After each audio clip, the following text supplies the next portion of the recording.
Genetic engineering is a process where scientists take genes from one species and force it into the DNA of other species. Every single independent study conducted on the impact of genetically modified food shows that it damages organs, it causes infertility, it causes immune system failure, it causes holes in the GI tract, it causes multiple organ system failure. The whole concept of genetically modified organisms is throwing a monkey wrench in the life on this planet. What if we could produce more yield on the same amount of land, squeeze more water from a single raindrop, conserve natural resources while caring for the environment? Monsanto is the company that told us that PCBs were safe. They told us that Agent Orange was safe. They told us that DDT was safe, and now they're in charge of telling us if their own genetically modified foods are safe. The reason why we have 170 million acres of genetically engineered corn and soybeans and cotton and canola oil and sugar beets in the United States is because it doesn't have to be labeled. The first genetically modified animal, a salmon, may soon be approved for human consumption. Both these fish are 18 months old, but the larger genetically engineered Aqua Advantage salmon grows twice as fast as the regular salmon. There has not been sufficient animal health testing, human health testing, or environmental impact testing of these new transgenic fish. Basically, they've taken agriculture and built an industrial model which doesn't fit nature.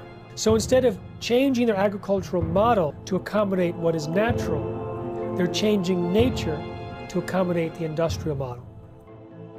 If you have an organic corn crop that sits next to a genetically engineered corn field, and it happens to tassel at the same time, and it happens to be downwind, you're going to get your crop contaminated. The rest of the food supply is contaminated. Then the genie is out of the bottle, and it's maybe physically impossible to turn the situation around. In the genetic engineering revolution, these seeds are now patented property of one corporation called Monsanto. The pharmaceutical industry has no interest in having you well because they don't make any money if you're well. And the pharmaceutical industry is the biotech industry. Some people think that GMO really means God move over. We are heading downhill at a rapid rate of speed toward our own extinction. The use of GM in agriculture is a risk that is simply not worth taking.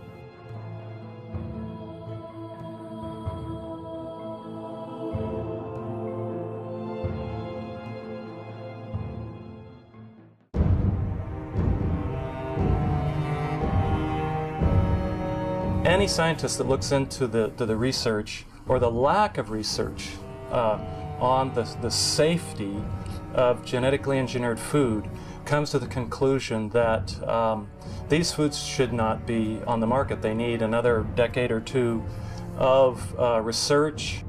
Monsanto is the company that told us that PCBs were safe. They were convicted of actually poisoning people in their town next to the PCB factory and fined $700 million. They told us that Agent Orange was safe. They told us that DDT was safe, and now they're in charge of telling us if their own genetically modified foods are safe. Because the FDA doesn't require a single safety study, they leave it to Monsanto.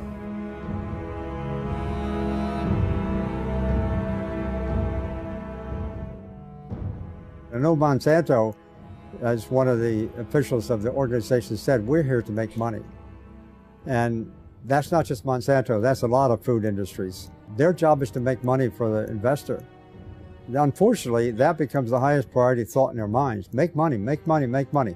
They're not actually making products to make health, they're making money. And so they tend to overlook the health consequences. I think that is a ridiculous sort of approach to the problem. There should be some responsibility being assumed by the producer that when they're producing food, they have a reasonably good assurance that it's a good quality product. That should be the highest priority thing. And then if they can make money with that, fine and dandy. But unfortunately, it's usually the other way around. People in this sort of business are looking for opportunities to make money first priority. And then in this case, maybe letting somebody else worry about the health consequences, maybe even the public. And I think we have it upside down. That is simply upside down. Why did the FDA abdicate their responsibility to protect us? The White House had instructed the FDA to promote biotechnology under the first Bush administration. And so the FDA created a new position for Michael Taylor, Monsanto's former attorney. So Michael Taylor was in charge of policy at the FDA when this GMO policy was created, and then he became Monsanto's vice president, and under the Obama administration was put back in the FDA as the U.S. food safety czar.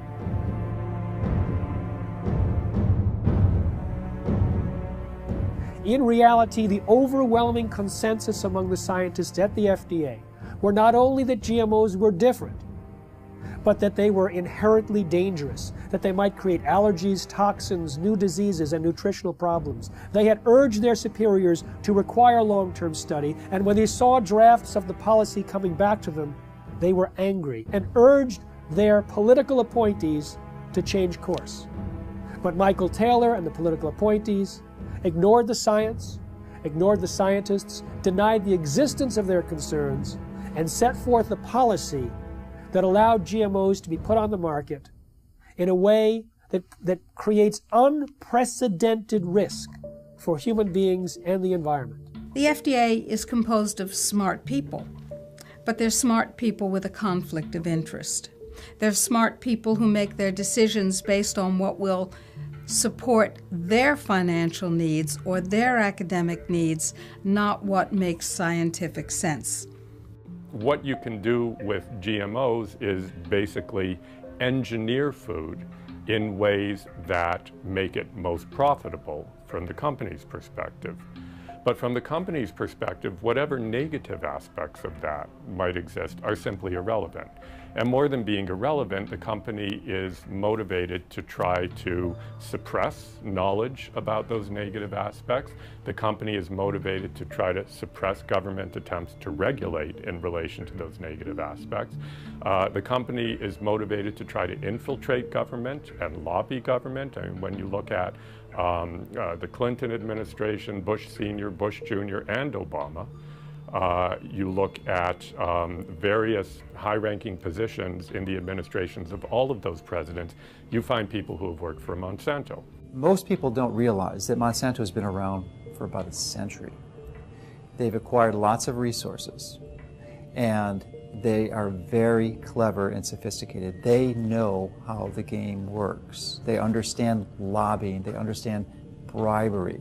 They have been effective at essentially stacking the political structure, the federal regulatory agencies in their favor, to the point that it's almost physically impossible to pass any type of federal regulations or legislation, because the people who make those choices have been in the revolving door of Monsanto. They either previously worked for them or they're paid consultants for them.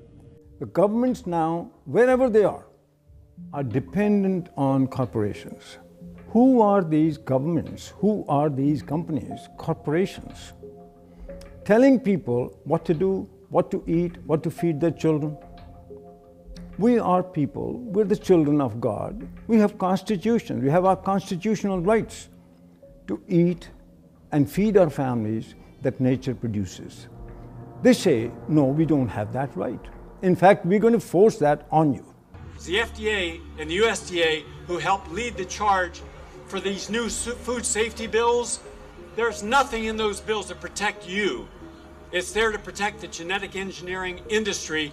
And unfortunately, if we don't stop this, you won't see organic farmers. The laws in the bills currently are so strict, so arbitrary, that if you are a small organic farmer, you can't meet their requirements for safety. As a result, you'll go out of business. Not a single human being on earth gets up and says, boy, I can't wait to go to the supermarket and buy a GMO food. And why is that? That's because after 30 years and hundreds of billions of dollars of public and private investment, they haven't been able to come up with one thing in this food that actually helps the consumer. No better taste, no lower price, no more nutrition, nothing, zip, zero, nada. 85% of all the genetically engineered crops in this country and around the world are designed so you can soak them with weed killers, toxic herbicides. And who are the big companies that do this? Come on, you know who they are. Monsanto, anybody, what? Who else? DuPont, Dow Chemical, Syngenta, Bayer. What kind of companies are these? Chemical companies. As the chemical seed package has spread, and now with genetically engineered seed that originally was free in India because it belonged to the farmers, or was low cost because it was released from the public sector universities that did seed breeding. In the genetic engineering revolution, these seeds are now patented property of one corporation called Monsanto. They take genetic material, either DNA or RNA, and insert it using very sophisticated techniques and create an artificial life form, a transgenic species that is impossible to reproduce in nature because the reproductive organs don't match. And as a result, once this form is created, here's the danger. It can cross-pollinate, it can contaminate the traditional crops. Percy Schmeiser was a farmer in Canada who was contaminated by Monsanto's genetically modified seed. Well, he realized he'd been contaminated because he used some of this herbicide to kill off weeds around utility poles on his property. When he saw some of the seed did not die from the application of glyphosate, he knew it must be genetically modified. Well, he didn't do anything to purge his property of that contaminated seed. It would actually take 3 years of taking your crops out of use before you could completely purge them of the genetically modified seed. He decided he didn't want to do that because that would be costly. So he saved his seed for planting the following year, and Monsanto said, well, you now knew that you had genetically modified seed. You saved it for planting a second year. That's infringement. They sued him for patent infringement. It went all the way up to the Canadian Supreme Court. And although they found that technically he did infringe their patent, they awarded Monsanto no damages. Both in Canada and the United States, hundreds of farmers have been totally bankrupt, lost their farms and so on through lawsuits by Monsanto. So there's a real fear. Now we call it the new fear, a fear culture amongst farmers, where a corporation now, through the rights of patents on a gene, have which is inserted into a seed to make it resistant to a chemical or whatever, is that they lose their rights to use their own seeds or plants. So it's total control eventually that farmers have to go back to a corporation like Monsanto each year to buy their seed because they're no longer allowed to use their own seeds. So as a victim, you basically have to pay for your lawsuit, your damages, and so on. So farmers become victims and they have done nothing wrong because they were contaminated by a neighbor, by whatever means, by pollen flow, by seeds blown in the wind, transportation, and so on. So it doesn't matter how it happens. If you are contaminated, it's over and it's over. It's inevitable that someone who does not want to use their seed will become contaminated. Even the United States National Organic Program standards acknowledge this when they say you won't lose your organic certification if you're contaminated up to a certain percentage, as long as you take efforts to try to avoid that contamination. Monsanto has said that it's the responsibility of an organic farmer to use large portions of their own property to set up buffer zones to try to decrease the likelihood that they'll be contaminated by their neighbors. But that's quite perverse when it's their seed that's the new entrant into the neighborhood. In the mid-90s, the UK government gave about $3 million to a scientist to figure out how to test for the safety of GMOs. That scientist was Dr. Arpad Pusztai, the world's leading expert in his field. He worked at the top nutritional research laboratory in the UK, one of the best in the world. He had about 20 or 30 researchers working with him in 3 different institutes, and his protocols that he was designing were supposed to be implemented into EU law as requirements for the safety assessments of any GMOs to be introduced into Europe. He took a potato that was genetically engineered to produce an insecticide and fed one group of rats the genetically engineered potato. He fed another group of rats natural potatoes, and a third group of rats natural potatoes, plus their meal was spiked with the same insecticide that the GM potato was engineered to produce. So you have GM potato, and natural potato plus an insecticide, and all three had a complete and balanced diet as well. We measured all sorts of things, growth, for example, how these young animals were growing, what happened to their inside, and what happened to their immune system. And it became clear that the GM had a slower growth. It had problems with internal development of its organs, and it certainly knocked out the immune system. Only the rats that ate the GM potato got sick. They had potentially precancerous cell growth in their digestive tract, smaller brains, livers, and testicles, partial atrophy of the liver, damaged immune system in 10 days. What was the cause of that damage? It was not the insecticide, because the group eating the insecticide did not have the problem. It was understood that it was the process of genetic engineering itself and the unpredicted side effects that caused this profound damage to every system and organ studied.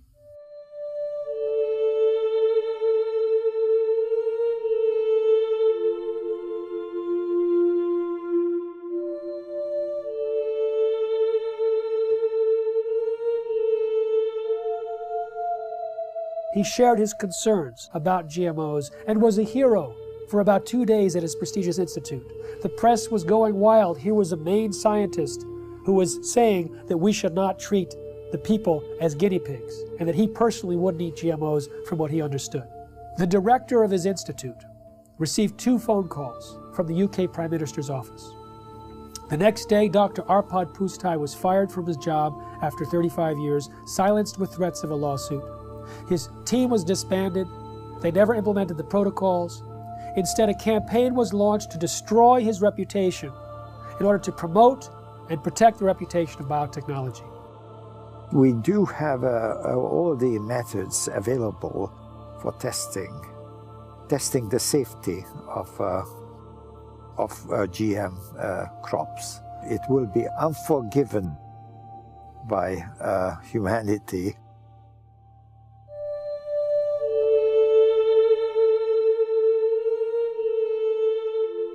Monsanto's scientists found bacteria growing in a chemical waste dump near their factory in the presence of Roundup herbicide. Now, Roundup normally kills bacteria. This bacteria was surviving. They said, great, let's put it in the food supply. So they took the gene from the bacterium that allowed it to survive the Roundup and put it into soybeans. And now those Roundup-ready soybeans can be sprayed with Roundup herbicide and they don't die, just all of the other plant biodiversity in the ground dies. The active ingredient in Roundup is called glyphosate. Glyphosate was patented in 1964, not as an herbicide, but as a broad-spectrum chelator. It hugs a lot of different minerals that are needed and does not allow the plants to access them. It also destroys some beneficial microorganisms in the soil, which normally provide nutrients to the plant. It also promotes pathogenic organisms in the soil, which then overrun the plant. And so it creates weaker plants, stronger disease, and the disease does the killing. Now, what do the livestock in the United States eat? They eat largely Roundup-ready crops. Roundup-ready soy, corn, cottonseed, canola mash, sugar beet pulp, and soon alfalfa. So a huge percentage of their food intake is Roundup-ready crops. Now remember, Roundup pulls the nutrients out of the crop. It makes them unavailable. So now we have millions of livestock eating nutrient-deficient food. And what do we eat? We eat plants and we eat animals and take their milk. So it turns out it's a perfect storm now, not just for plant disease, but for animal and human disease.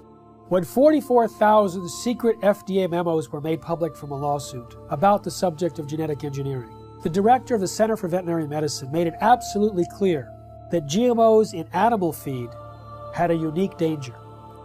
Toxins can bioaccumulate in animals and in their milk. And so if there were toxins in genetically modified feed, then we might have higher levels of those toxins in the animals that eat the feed or in their milk or other products from those animals. All our food, 90% of Canadian crops, American crops now are produced by genetic modification, or at least they're contaminated.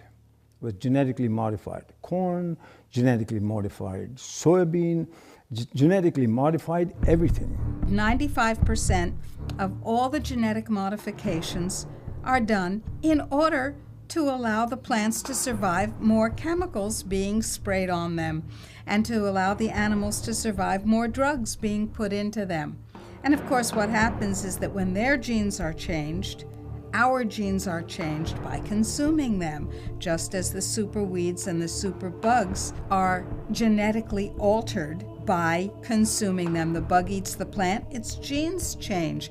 The animal eats the plant, its genes change. We eat the animal or the plant, our genes change.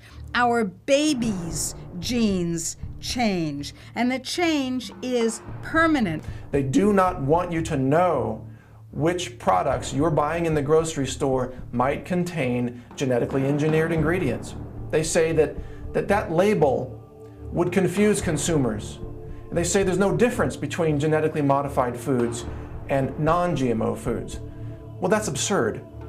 That's what the word modified means in genetically modified. It is modified, it is different, and it is, in many ways, a threat to the health of the people of our nation and people around the world. Genetic engineering is a process where scientists take genes from one species and force it into the DNA of other species. Even though there's been very little study on the health dangers, there's been sufficient evidence of harm to cause the American Academy of Environmental Medicine to say all doctors should prescribe non-GMO diets to everyone. They say that the animal feeding studies link GMOs to reproductive problems, immune system problems, accelerated aging, organ damage, gastrointestinal distress, dysfunctional regulation of cholesterol and insulin, to name a few. If you take the gene of a cow that helps it to produce milk, that produces a hormone called the bovine growth hormone, and if you take that hormone and you start injecting into the cow, the idea here is then the cow will produce more milk. The companies like Monsanto and Eli Lilly, who invented this hormone independently, and they said there's nothing wrong in doing that because it's substantially the same hormone that the cow produces. That is wrong. Because even if you take natural bovine growth hormone and you give injections of it to cows, then the cows will get sick. Just like if you took human insulin and you started to inject human insulin back to people, they will get insulin shock, they could die. But the cow receiving this hormone will actually be sick. It'll have pus in its milk because it's producing too much milk. The teat canal of the cows will get infected, will have to be treated with antibiotics. When the Canadians were evaluating bovine growth hormone, the senior scientists there testified before the Senate that Monsanto had offered them a bribe of $1 to $2 million to approve RBGH without further study. They say documents were stolen from a locked file cabinet in the government's office, that they were being pressured to approve the drug, which they thought was of questionable safety. What we have is rigged research, hijacked regulatory agencies where many people at the agency, at the FDA, that was approving this bovine growth hormone were from Monsanto. Monsanto's former attorney, 2 former researchers. In fact, Richard Burroughs, who was an independent veterinarian working at the FDA, he was fired. He was told he was slowing up the approval process. Well, he sued and was reinstated back at the FDA, but during the trial, his boss admitted that the whole thing was a setup to get him out. He was in the way of the approval of bovine growth hormone. In the U.S., there's evidence that articles have been published that scientists who do any research on that possibly could show negative results of genetically engineered crops are harassed.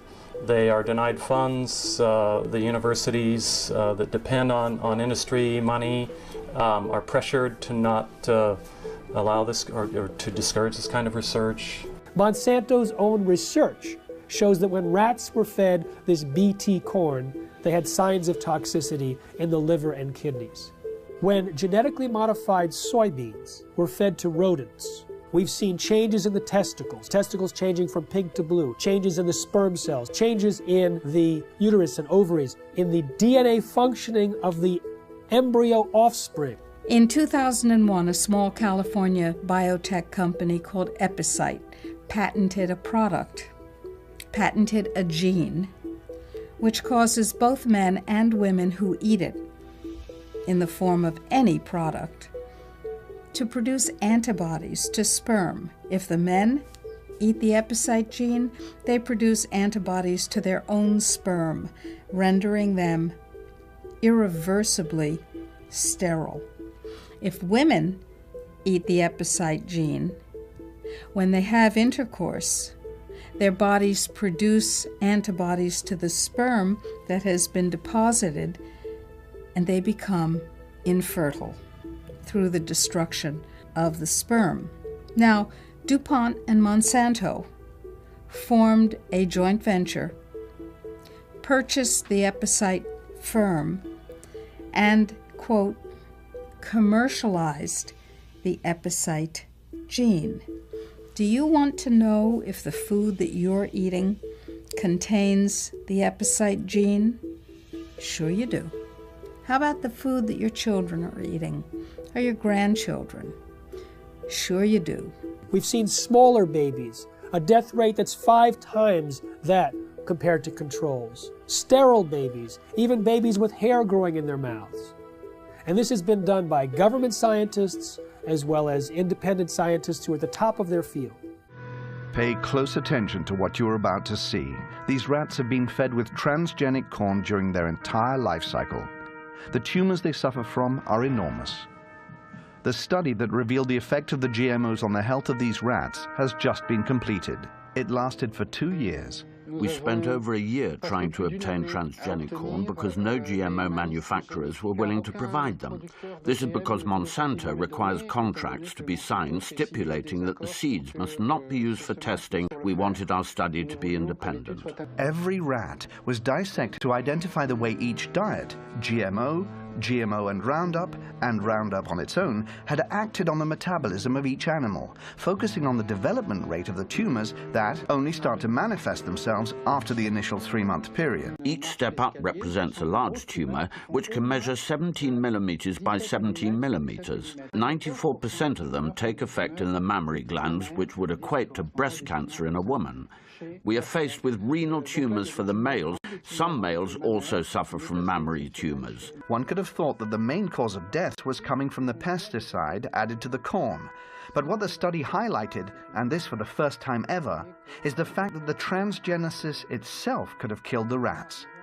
What this means is that just by interfering with the genome of the plant in order to modify it, we are faced with repercussions that no one could have anticipated. This is enough to make us reconsider all the scientific precepts that led to the creation of GMOs. We realized that GMOs without any Roundup residue were responsible for an increase in the death rate of females and of some males. This is the GMO that is being eaten by the Americans, but also the GMO that has been approved for importation by European agencies, and that contaminates our food.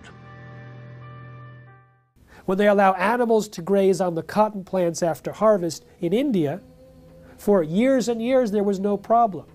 When they introduced this Bt toxin-producing cotton, thousands of sheep died, buffalo died, goats died. I've interviewed the people myself, seen pictures of their dead animals.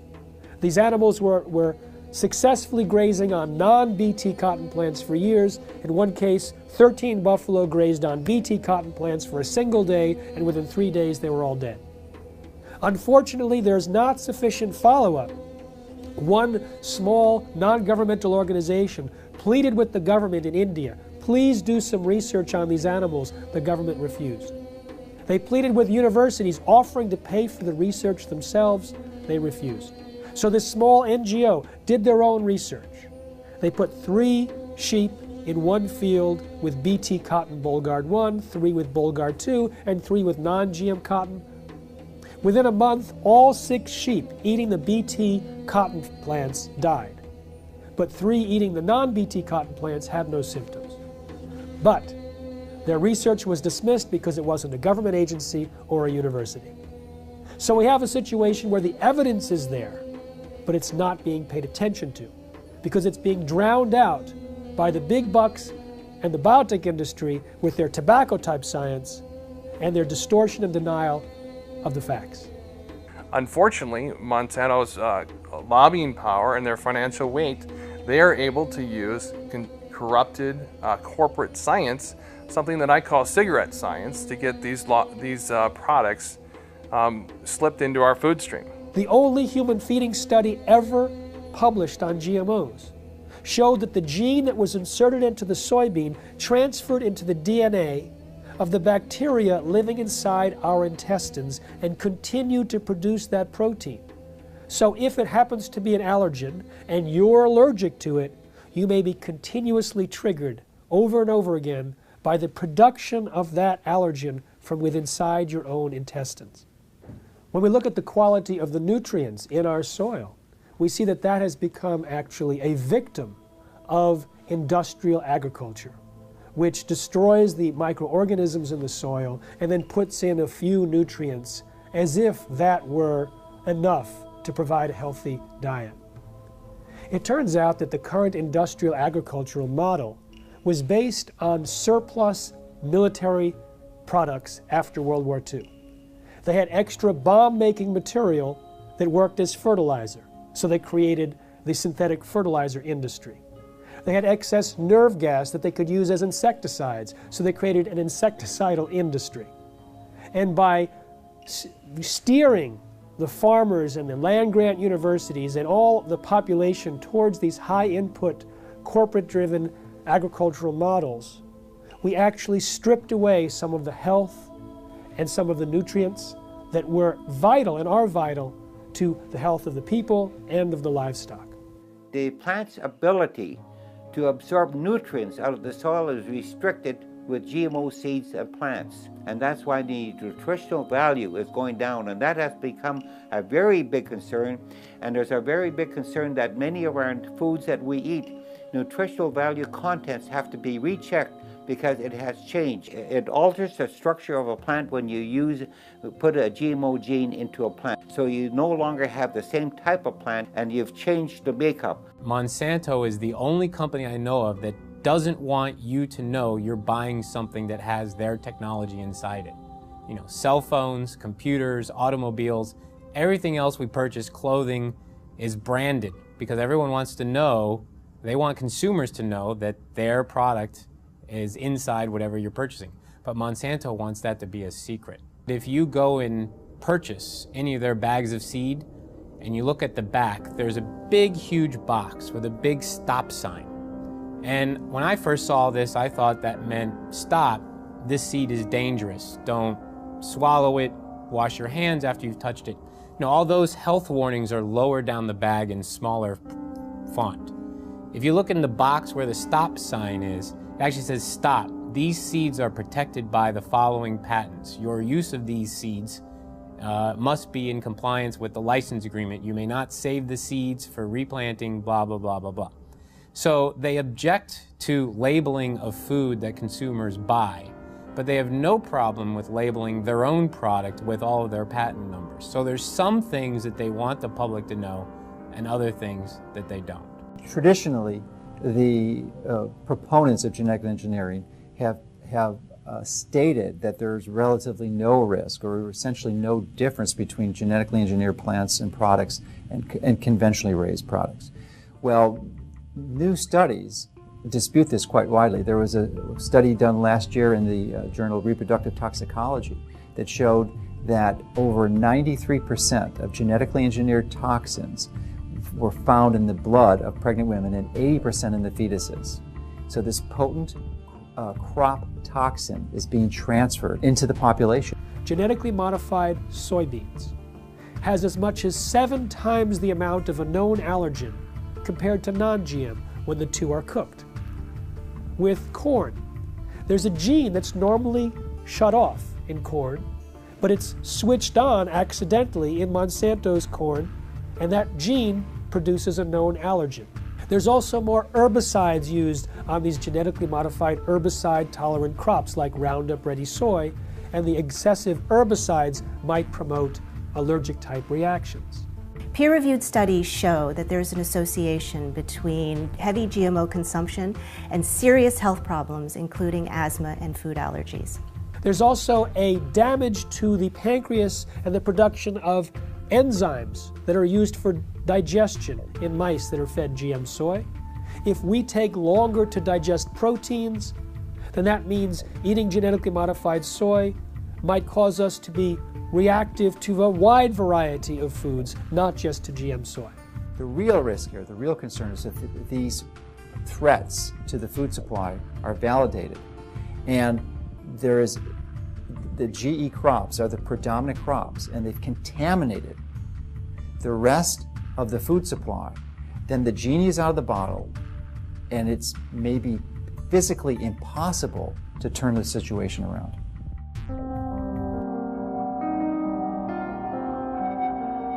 There has been no long-term research on the concept or consequences of what this genetic modification does, not just to us, but to the environment. And right now, from all the research that's showing up, it says this has a very negative and profound effect on destroying the environment in which we live.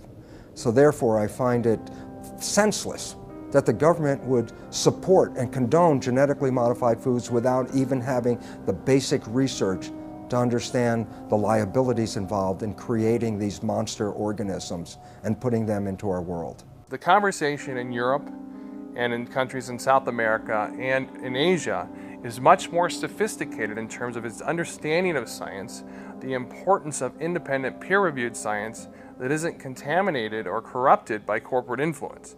Here in the United States, you know, the birthplace, the bedrock of the free market system and democracy, we are having our rights corrupted by corporate influence.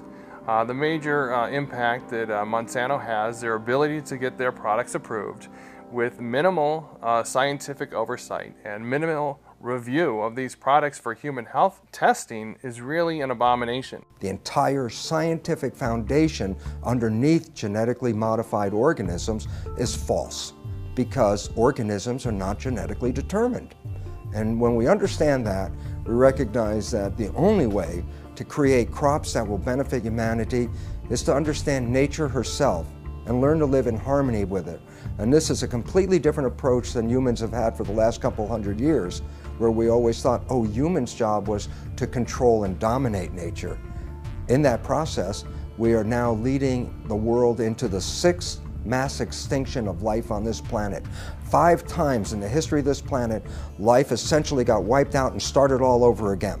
The 5 previous mass extinctions are attributed to things like comets or asteroids hitting the Earth and destroying the environment. We are now deep into the 6th mass extinction of life on this planet. We are losing species of organisms faster than even in the previous 5 mass extinctions. But the source of the problem is much closer to home than a comet or an asteroid. Science has recognized that it's human behavior that is undermining the web of life. Rather than trying to control nature, our mission is actually how to learn to live in harmony with nature. The FDA, which treats the American people as slaves, knows that if people knew the truth about how healing their foods can be and how dangerous the processed foods really are with all their chemical contaminants and their genetic modification, if people knew the truth, they would demand food freedom. They would demand access to healing herbal therapies and healing dietary supplements. They would demand that the FDA back down from its intimidation campaigns that have been leveled against producers of dietary supplements and herbal remedies and raw dairy products and so on. The people would demand that if they knew, and that is why they are kept ignorant under this campaign of disinformation currently being waged by the FDA. I've been vigorous in my opposition of these strategies that these large corporations use to use their influence for their benefit. And as a result of my positions, I'm frequently criticized by their own local networks, the skeptic networks and such. And they're also their ability, because they are so politically connected, to use the federal regulatory agencies to come after me personally, to file claims against, or statements against my company, and also to criticize me such that it can be viewed in most of the traditional media to skew the information, the truth of what we're saying. They twist the tables. It looks like we're the bad guys when actually nothing could be further from the truth. We're just seeking to help people understand what the true reality here is, and give them the tools to make that distinction and give them the right to know.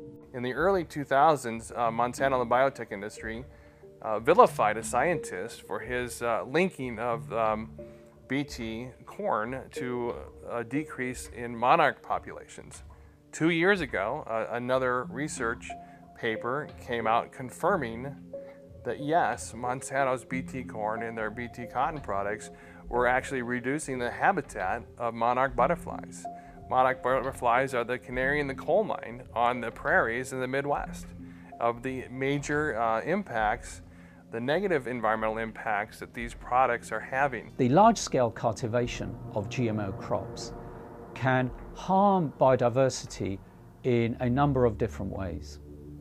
One is that in the case where the crop is engineered to be tolerant to a herbicide, such as Roundup or glufosinate, then the application of high doses of these weed killers destroys the weeds upon which other organisms normally would be consuming.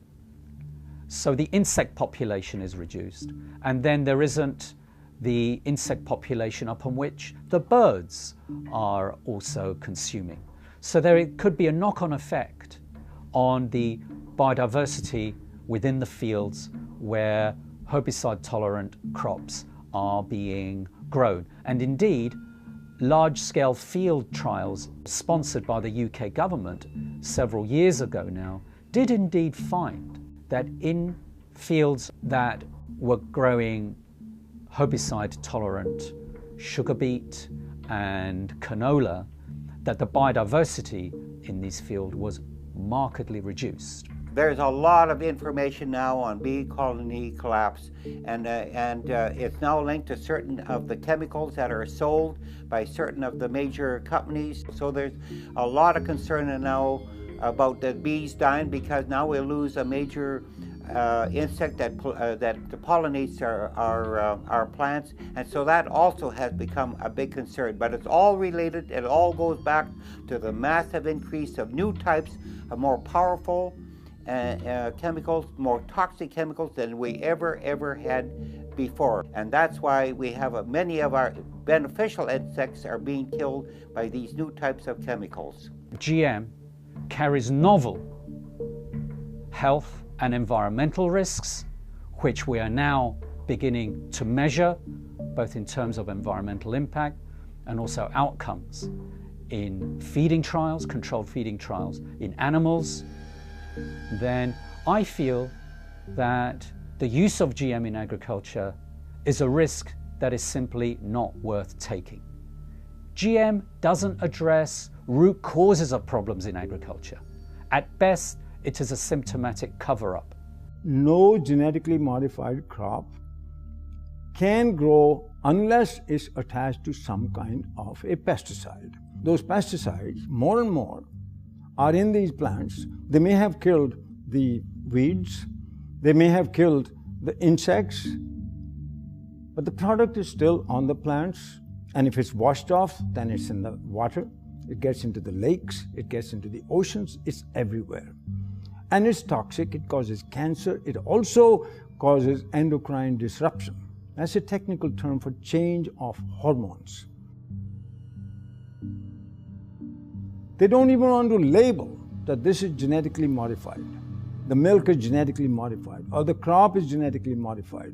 They say, if we label that, we won't be able to sell it because people won't buy it. Of course, people won't buy it because people don't want it. We have thousands of different varieties of any given food crop you can mention. And by simply dipping in to this already existing reservoir of varieties of crops, resurrecting old crop varieties which have been displaced, could readily meet our food needs without having to resort to the risky procedures associated with GM. What is an herbicide-resistant crop It's a crop that you can spray the hell out of it with a toxic chemical and it won't die. It kills everything except that particular crop. And so you have the ability not only to sell the seeds to the farmer, you're going to sell them the companion pesticide. So you get two sales for one, and they're going to have to come back to you every year and get them because once you start applying these poisons on this scale, your farmland is so devastated that to convert to organic, for example, is economically difficult. The most comprehensive analysis of GMOs shows that they actually reduce yield. But sustainable technologies, they can increase yield by an average of 79%. What BT corn does and BT soy does and what Roundup Ready does is it decreases labor. It's labor saving, as if we need less farmers in this country. And we have a limited planet. So more people farming is the key to higher yields, not chemicals. GMOs are stealing the money away from these more appropriate technologies. We have more food per person than any time in human history. We have enough food grown to feed 11.3 billion people. What we don't have is the ability for people to access that food. And so it's not a silver bullet of increased yield that the biotech industry tries to sell us. The ISTAD report proved that organic and sustainable agriculture had the same and higher yields than conventional, chemical-intensive, genetically engineered crops. These herbicides are actually having a major impact in killing the beneficial soil microorganisms in the soil, which actually not only add to the yield gains, but also the nutritional value of these plants. Cotton production has increased in this country because of acreage, not because of the BT technology. Rice and wheat production increased in India because of irrigation acreage. Land and water account for it, not the seed and the chemicals. In fact, the seed and chemicals have created a scarcity. First, the new seeds had to be grown as monocultures, so you had less food. Today, we are importing pulses from Canada, from the United States. Very vital to a vegetarian diet. We're not growing pulses because our monocultures have no place for pulses. Pulses give you free protein. Pulses give you free nitrogen fixing. All of that was wiped out. Oilseeds, farm trees, agroforestry. The water use of this so-called Green Revolution was 10 times more compared to equivalent farming systems. One huge problem with the GMOs is that they have completely blown out conventional breeding in our land-grant colleges. And we only in this country have 10% of the vegetable seeds that were available to our forebears 100 years ago. Our seed stock is going down the toilet, and we can't even use our land-grant colleges to breed in a standard way because there's no money for it. And that is a huge, huge, huge threat to the future of agriculture, to lose the skill of breeding standard, which is in fact what all that food you see on your grocery shelves, all those vegetables came from thousands of years of farmers sharing their seeds. As a result of the loss of beneficial soil microorganisms, not only have the yields gone down, but there's been a dramatic increase in the rise of crop diseases, which are infecting corn and soybeans in the U.S. We're sacrificing, our soil just because it's an easier way to farm, and trying to convince ourselves it's more economical, but it's not. I'm seeing neighbors' fields who've been doing this stuff for 15 plus years. They can't get rid of a lot of weeds now. These weeds are getting resistant to the glyphosate herbicide, so farmers are upping rates, more herbicide. But then all of a sudden that's not doing it anymore, so you have to switch herbicides. So now the soil is just more and more full of poison. So there's going to be more sickness in that field. It's going to be more susceptible to diseases, insects. It won't make it through drought periods as long. The same crops side by side, right across from each other. The natural plants are going to make more over time. And you have a soil that you continue to poison, nature's going to win. In 2006, Cornell University released a study on soil degradation that stated by the year 2050 that 30% of the land that's already cultivated will be unfarmable. Now, the thing about Roundup and glyphosate is that it stays in the soil for months or years. and it continues to cause the reduction of available nutrients and the promotion of these diseases. And so people like Dr. Don Huber from Purdue University, have identified more than 40 plant diseases that are on the rise in the U.S. because of the overuse of Roundup and other glyphosate-based herbicides. Now, it pulls these nutrients out of the food supply for months or years. According to Reuters, in 2007, there was about 184 million pounds of glyphosate herbicide used in the United States. Now, that's one of many, many years, hundreds of millions of pounds, which means hundreds of millions of pounds of nutrients have been tied up and taken out of the food supply.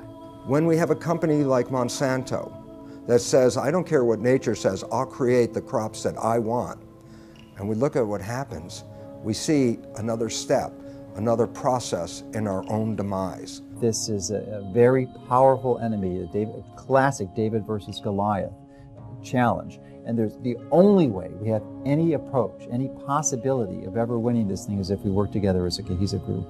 The whole concept of genetically modified organisms is throwing a monkey wrench in the life on this planet. And until we change that, we are heading downhill at a rapid rate of speed toward our own extinction.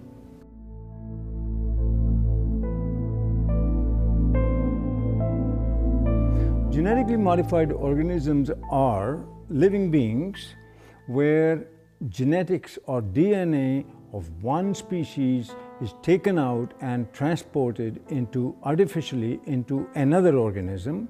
And in other words, some sort of genetic manipulation, genetic engineering has occurred. Nature, God if you like, does not permit that. You cannot take the gene of a bacteria and put it into a pig or a people or anything like that, or vice versa.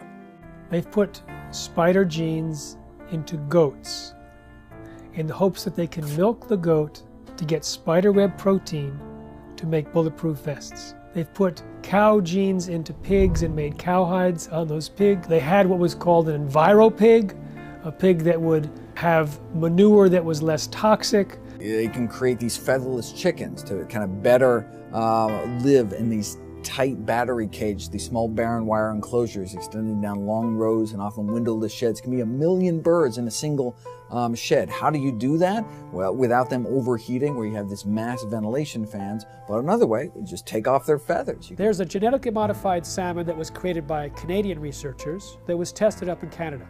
They put these frankenfish into tanks and they fed them sufficient food and there was no problem. When they reduced the amount of food, the frankenfish freaked. They started killing and eating their neighbors. So what happens if the FDA approves these frankenfish and let's say they escape into the ocean? I don't know what's worse, the extinction of natural salmon or the roving of these frankenfish going around and killing and attacking other species and changing the whole ecosystem balance. They both have a mating advantage because they're larger, but they have a survival disadvantage. And it's that combination that, should a male transgenic fish escape into the wild, cause the rapid collapse and extinction of both transgenic and wild fish in as little as 50 generations. Scientists take genes from one species and force it into the DNA of other species. Now, the process itself creates massive collateral damage in the plant or animal, but they don't test for those changes and the side effects before they introduce, say, the crop into our food supply. DNA is the inherited material of life, and it is where genes are structured. So we inherit half of our DNA from our mothers and half of our DNA from our fathers. And within the DNA are the genes that encode for all the structures of the body. So the DNA is like a blueprint. Just like an architect has a blueprint for a building, the DNA is the blueprint for all the structures of the body. So when a gene is switched on to function, the information within that gene is being used to manufacture a protein. And that protein then builds the structure of the body. And then proteins in the form of enzymes carry out all of the chemical reactions of the body that constitute the living organism. When the GM gene is introduced into the plant, the genetic engineer has no control over where the GM gene integrates or splices into the DNA of the plant.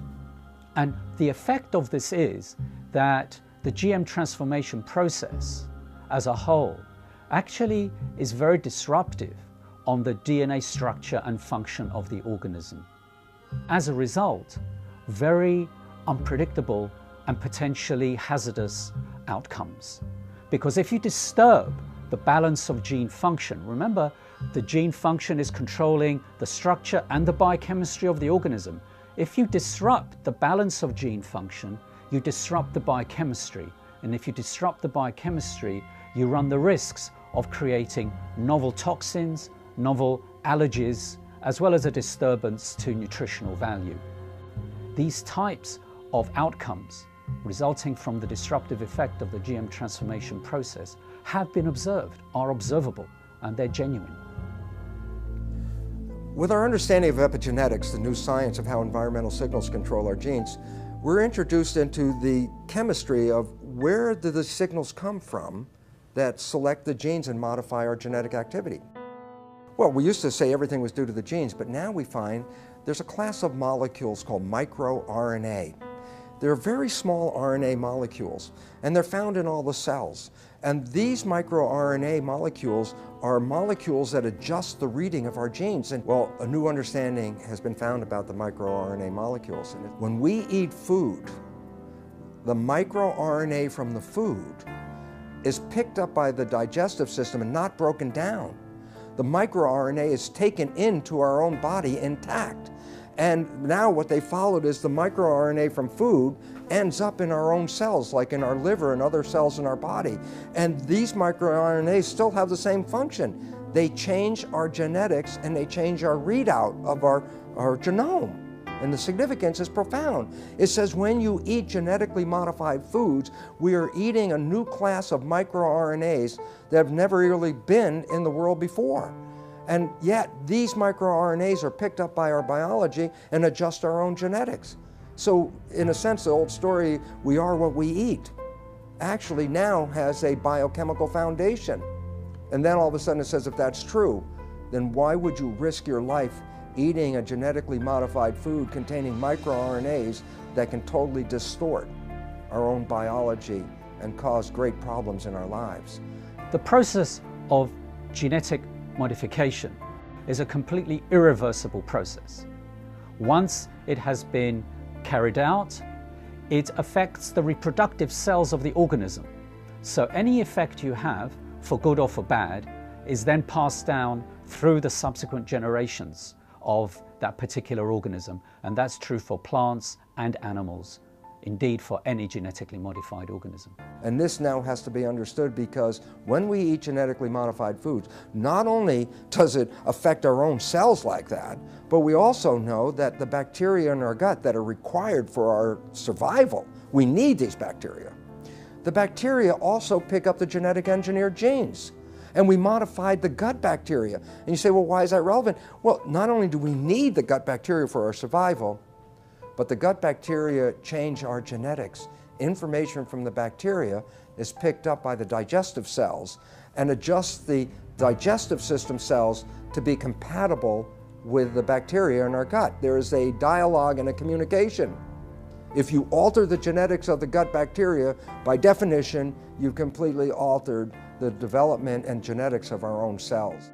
Way back in the 70s, they developed this grand vision of being able to splice in high yield and drought resistance and all sorts of, pest resistance, and they dreamt of patenting those genes and having proprietary ownership of these genes. And during the 80s, that indeed came about from a number of court decisions. They believed they could make billions of dollars from these proprietary gene transfers to make food do certain things or crops do certain things. When the evidence came out that there were fundamental flaws in the genetics, they just did not want to know. They didn't want to do the research into these issues of food safety. and they went ahead with their development, yet they weren't doing the basic research. You see, GMOs are the product of an infant science. And now we are feeding that product to the entire population. And it's known to create unpredicted side effects, and no one is testing to see if the rise in all these diseases since GMOs were introduced in the mid-90s is caused or promoted by these GMOs. If Monsanto's patent on a gene, if that patented gene gets into any, and I'll use the term, higher life form. So what does that mean? Birds, bees, animals, and the question I have to ask, what about human life? If Monsanto's patent gene gets into you, gets into me, does that say they own me? Do they own you? These are all questions that are that the courts and our governments will have to address. How far does the patents on genes on life go? There have been over 140 lawsuits filed by Monsanto against farmers, including against those farmers who wanted nothing to do with Monsanto's genetically modified seed. When you ask Monsanto whether genetically modified seed is natural, they have two answers, yes and no. And it depends on which side of Washington, D.C. they're talking. If they're at the FDA or the USDA, they say genetically modified seed is absolutely no different than natural food. It doesn't need to be tested, doesn't need to be labeled. The public doesn't need to know if their food's been genetically modified because it's no different. Then when they're on the other side of Washington, D.C. at the patent office, and the patent office is saying, well, you don't deserve a patent because your seed is no different than natural food. They say, oh no, it's not. It's completely different. We've invented something brand new. It's radically different, and it's so inventive we deserve not just one patent, we deserve entire portfolios of dozens and dozens of patents. Because the United States was the only country in the world, still is, that allowed genetically modified organisms or any organisms to be patented. Up until then, living organisms or their products could not be patented. So the patent for insulin, genetically modified insulin produced in the E. coli bacteria, was given to Eli Lilly. Monsanto got it for RBGH, the bovine growth hormone. I have a book called Corrupt to the Core. In that book, I describe, by quoting from a published speech by a Monsanto executive, saying how they're going to control the whole world, not just by genetic modification, but they're going to take charge of the whole world by influencing the White House, the Whitehall, the French Parliament, and Canadian Parliament, and the Japanese Parliament. This is published information, how they're going to control the whole world.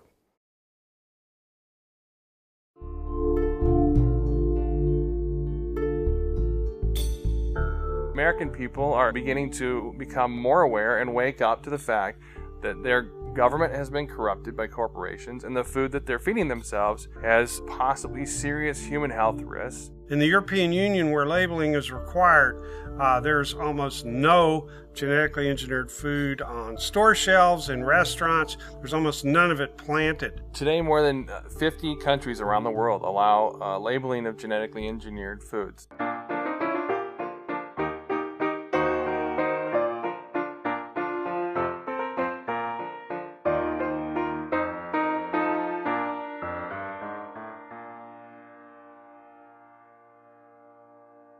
The FDA has received over 1 million comments from citizens demanding labeling of GMOs. 90% of Americans agree. So why no labeling? I'll give you one reason. The influence and the corruption of the political process by Monsanto.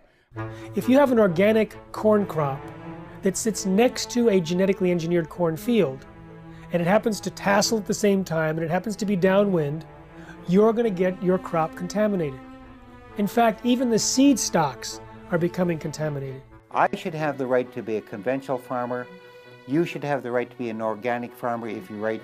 But if we have GMO farmers, you no longer, remember this, you no longer can have an organic farmer, you can no longer be a conventional farmer. You'll become a GMO farmer whether you like it or not. An expert in air pollution calculated how far corn pollen could travel in 24 hours, which is the maximum time that it can remain viable to cross-pollinate. It could travel under certain weather conditions over 500 miles. They want the public to sit down and not think about what happened before this piece of meat got on my plate. What happened before this glass of milk sat on the table? We have an ethical responsibility, I believe, not just to other humans and to the future generations. We have an ethical responsibility to all living creatures. We have increasing numbers of retarded and autistic and genetically damaged people among us. We have increasing numbers of lethal allergies and potentially lethal allergies that coincide with the introduction of genetically modified food. We have increasing amounts of autoimmune problems. We have increasing amounts of pretty much everything. The pharmaceutical industry has no interest in having you well because they don't make any money if you're well. And the pharmaceutical industry is the biotech industry, and it is the agrochemical industry. Thousands of doctors are now prescribing non-GMO diets to every patient. In fact, the American Academy of Environmental Medicine urges all doctors to do so. They evaluated the animal feeding studies and said that there's a causal relationship between GM feed and disorders. And they urged the government to put a moratorium in place on GMOs, and of course they're for labeling. My God, we are the sickest of the major countries in the world, and we're also becoming the dumbest of the major countries in the world. And the significance about that is, what a coincidence. This is the motivation of a government, and this is exactly where we are. A country like the United States has 20% of its GDP spent on healthcare costs, on trying to cure chronic disease. We're giving vaccines in children. We're giving all these other drugs, bad food, pesticides, hormones, everything getting into the system in animals and people. This is going to drive countries bankrupt. We're talking about people whose lives are either terminated through preventable diseases which were not prevented through the toxification of their bodies by toxic food. Total population of the world is about 7 billion now. They're saying by 2050, the population will grow to approximately 9 billion. And these companies and the governments all over the world are saying the amount of food in the world will have to be increased to twice the amount. The biotech industry is promising to feed the world with crops that will have higher yields, even though it's not the amount of food right now that's the critical issue, it's access to the food. And access to the food is largely an economic issue. There's no shortage of food. This is purely due to corruption, because corrupt people in power, won't let poor people have their share. Now, since GMOs were introduced, there has been a dramatic increase in infertility in the United States. But there's significant evidence both in laboratory animal feeding studies as well as livestock experience to point a finger at Roundup-ready crops as a potential cause. The newest information of a study just published a week ago shows that these toxins in the food have actually been associated with an increased intensity of obesity, and this is found in salmon and rats. And there are other suggestions that they produce long-term imbalances in fertility rates, in hormonal levels, and immune function, and the ability to digest foods. Big agricultural and chemical companies don't want to label GMOs. What these corporations say is that labeling GMOs will increase our food bills. What I say is if they're so concerned about our bills, then they need to focus on a bigger price tag, and that's our healthcare costs. And we're not just talking about the cost of medications here. How about the cost of missed work and lost productivity when parents have to rush their child to the emergency room or to a doctor's office? And for the children, how about the missed school and summer camp? We're talking about the emotional and societal cost played out over and over again, hundreds of thousands and millions of times over. So these companies that are promising us to have abundant food, bring prosperity. They're lying, and the governments are with them. I think if you really want to know the true story about what corporations are doing in our society, about the various harms and dangers that they present, you can't rely on mainstream media. You have to go deeper and you have to go further. That's going to be a very important piece in us moving forward. The fact that we do have those sources of investigation that are not beholden to corporations or corporate media, and that we do have a mechanism in the internet for disseminating them broadly. We have this sort of common enemy that has allowed the profession, the healthcare professionals and the journalists and a whole variety of individuals and media sources who you wouldn't think would be aligned, and typically many of us have disagreements on certain issues, but we've all come together to realize that this is a very powerful enemy, a classic David versus Goliath challenge. And there's the only way we have any approach, any possibility of ever winning this thing is if we work together as a cohesive group. So what you see is Monsanto genetically contaminating crops, monopolizing seed and destroying biodiversity, turning farmers into serfs through this indebtedness, corrupting government, undermining law and regulatory process, and worst of all, polluting scientific knowledge. They're polluting genetically, they're polluting politically, and they're polluting epistemically. They're even stealing our minds. Through the food we eat, through the television and programming and the news media we receive, that information alone constitute what you might call the nocebo information. That negative information about the world is causing us to become sick. The food we eat exacerbates that same problem. We are living in a situation where we must take back our own power. They can surround the Congress, they can surround the congressional offices back in their district, they can surround the Monsantos and the city groups. And that's what they got to realize, that that's the first stage, because people showing up and massing together with agendas and with good artwork and signs and music scares the hell out of these politicians and their corporate masters. Let's use the power of government to support what we want, which is to have choices. Stand up that you should have the right, a human right to grow the foods and crops that you want. Americans have a right to know if their food is genetically engineered. It's time for labeling. It's time for people to know how their food is being produced. It is completely pro-capitalist to have things labeled. That's where you know what you're getting. And if the consumer over and over and over again says they want to know, they want the choice. But producers are freaked out because the choice is not going to be for them. We have to start now and not let more contamination exist and more danger to human health and the environment to the massive use of chemicals. So by stopping GMOs and eradicating GMOs, you'd also then stop less chemical use and more danger to the environment. And all of us are very concerned about human health and the environment. What's going to get your children through this and your grandchildren's generation? What are we handing off to them? What are we passing down to them? If the earth is us and it's our greatest legacy, what are they inheriting? And if you care about what you put in your body, you'll create as much of your own food supply as you can while you still can. Save seed, grow heirloom foods without any chemicals. I mean, there's dozens, if not hundreds of methods and ways that we can go about correcting this and preventing this, but we have to start making those changes now.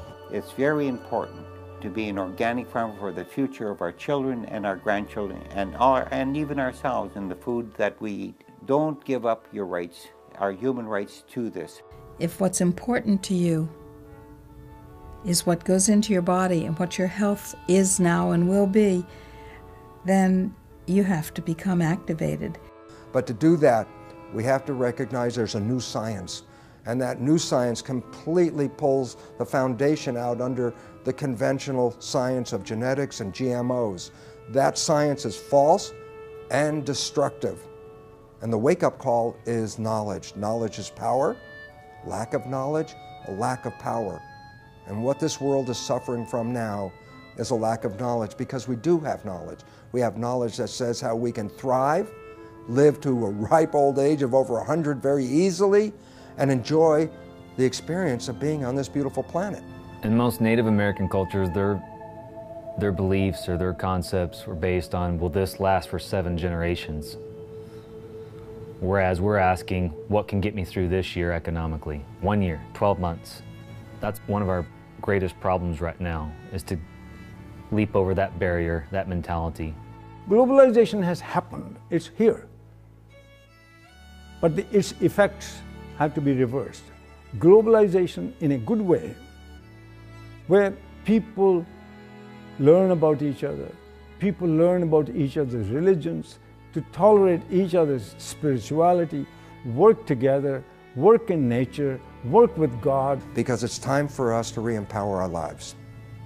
For 10,000 years, humans grew crops without chemicals. You know, it's time that we get mandatory labeling. It's time we cut down the biotech bullies to size. And then now, let's have that discussion again about chemical agriculture versus organic or traditional agriculture. The overwhelming majority of the public want us to produce food and to raise animals in the natural, healthy, humane way, in a way that doesn't destroy the environment, public health, and the climate. And we're going to get to that point, but it's going to require, as I often put it, the food fight of our lives.